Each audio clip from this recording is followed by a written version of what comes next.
അസ്സലാമു അലൈക്കും വറഹ്മത്തുള്ളാഹി വബറകാതുഹു. നമസ്കാരം.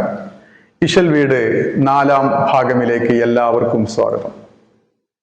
മാപ്പിളപ്പാട്ടിന്റെ ഇശൽ എന്ന് പറയുമ്പോൾ പലരും തെറ്റിദ്ധരിച്ചിരിക്കുന്നത് ഇശൽ എന്നാൽ രീതി എന്നാണ്. സത്യത്തിൽ അത് മാപ്പിളപ്പാട്ടിന്റെ ചില അളവുകളാണ്.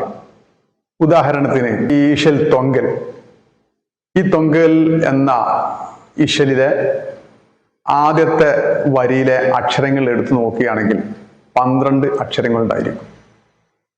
അത്തരമൊരു പാട്ടാണ് നമ്മൾ കേൾക്കാൻ പോകുന്നത്.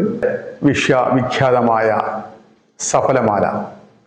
ബഹുമാനപ്പെട്ട ആദം നബി അലൈഹി ഇസ്ലാമിൻ്റെ ജീവിതകാലം മുതൽ അന്ത്യപ്രവാചകൻ മുഹമ്മദ് മുസ്തഫ സല്ലല്ലാഹു അലൈഹി വസല്ലമ തങ്ങൾ വരെയുള്ള പരമ്പരയുടെ വ്യക്തമായ ചരിത്രവും സൂഫി ദാർശനികതയും തിങ്ങി നിറയുന്ന വരികളാണ് സഫലമാല. അതൊന്ന് കേട്ടു നോക്കാം.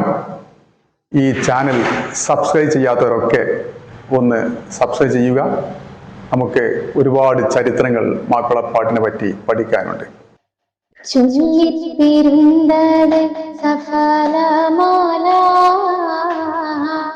സാരം ധരിക്കാത്തോർ സഫലമാല,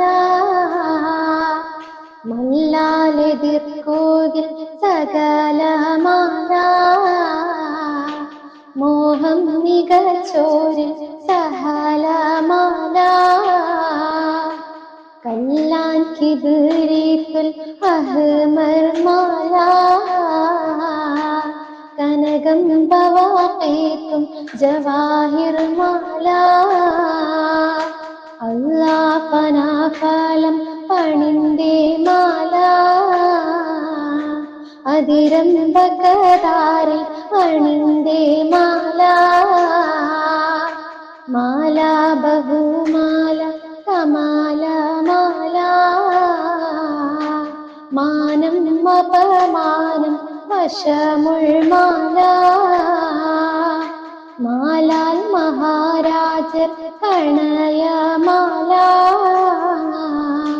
മനം പോൽ പലർക്കും ഉതകും മാല,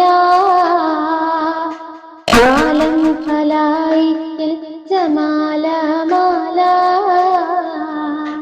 അകക്കൺ തുറക്കാകിൽ മറയാം മാല,